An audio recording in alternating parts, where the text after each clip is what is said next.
What's going on, YouTube? I hope you're having a great day today. Join the chain gang by being a subscriber. Today we are talking about Tua Tagovailoa and Jalen Hurts in the NFL draft and what the word is on the street. But before we get into it, let's move the chains.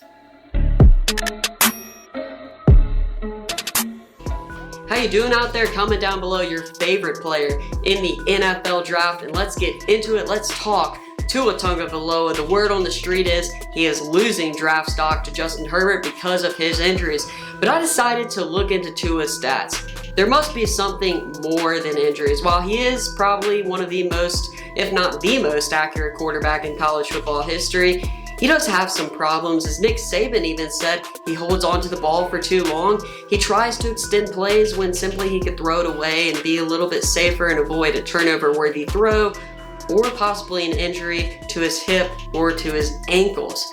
So with that being said, I decided again to look at Tua's stats versus top 25 defenses. He played 5 top 25 defenses in his career. Lots of that was because he didn't really have an opportunity to play Auburn or some of those teams that had top 25 defenses at the time. But let's get into it. So looking at his complete stats versus top 25 defenses, it's alarming and very underwhelming at the same time. 8 touchdowns, 6 interceptions, a completion percentage of 58.74%, and a QBR of 53.16. Now these are very alarming. It's not the first time his stats against top 25 defenses has been brought up. Some people do top 30, top 50. Either way, the stats are not very good for Tua Tagovailoa. And I'm starting to think that, hey, if ESPN or me, if I can go on the internet, figure out these stats, I can also watch film. I mean, I know what Tua does well, but I'm willing to bet that NFL scouts have looked these stats over. And it probably worries them just as much as it worries you or it worries me, because those are not good stats. Those are not promising for an NFL prospect. To me, I think that the injury thing, it's a very big deal. I'm not trying to dumb it down, but I think there's more than meets the eye for the Tua Tagovailoa situation. And I think that's part of the reason why Justin Herbert is not only getting above Tua, like lots of people are saying that NFL teams are going surefire Justin Herbert because they love the kid and they think that he can be their next franchise quarterback. Now let's shift gears and talk about Jalen Hurts. Jalen Hurts has been shooting up the boards. Originally, people were saying, oh, he might not get drafted, or maybe 5th, 6th, 4th, all of a sudden 3rd. Now Mel Kiper is coming out and saying that he will not escape the 2nd round of the NFL draft. He's drawing comparisons from Lamar Jackson. Now I think that's unfair. Lamar Jackson is light years ahead on all levels, running and throwing, than Jalen Hurts is.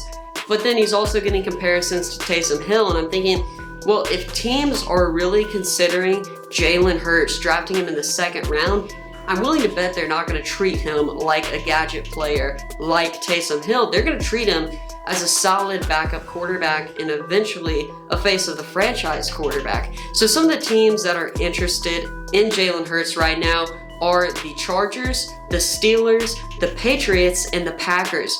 The most realistic pick for me is either the Steelers or the Packers. Jarrett Stidham kind of has things locked down for the New England Patriots right now, and I imagine if they're going to draft a quarterback, they're going to wait till next year's class. And also, the Chargers, really, they have a chance at Justin Herbert, Tua Tagovailoa. I think both those quarterbacks are a lot better than Jalen Hurts, but you never know with Anthony Lynn. Maybe he does want a more mobile quarterback. But the Steelers makes a lot of sense, and also the Packers too. They have 2 quarterbacks who are kind of coming up on the end of their career. They maybe want a more mobile quarterback, go with the trend of the game of football, which is mobile quarterbacks, and maybe getting Jalen Hurts to sit behind Aaron Rodgers or sit behind Ben Roethlisberger. To them and to me, it just seems like the right idea. Is it worth, though, getting a backup quarterback for your 2nd round pick? That's kind of where I disagree with Mel Kiper and other people, or just NFL teams in general. It doesn't really make sense. I mean, is he really worth a 2nd round pick? If you think he's that promising, by all means, go ahead, pull the trigger. but in my eyes, I don't see him as a second round pick. Third round, maybe, but for some teams, this could be their first pick. You know, those aren't all the teams interested in Jalen Hurts. Those are just some that jumped out at me. I definitely think, though, that Jalen Hurts could get drafted before the third round ends. So let me know what you think down below. Do you agree with me on Tua? Do you think that he has some underlying issues that are, you know, just getting caught behind his injury problems? And what do you think about Jalen Hurts? Do you think he could be a face of a franchise? Thanks for watching the EndZone. Make sure to like, subscribe, and comment so we can move the chains.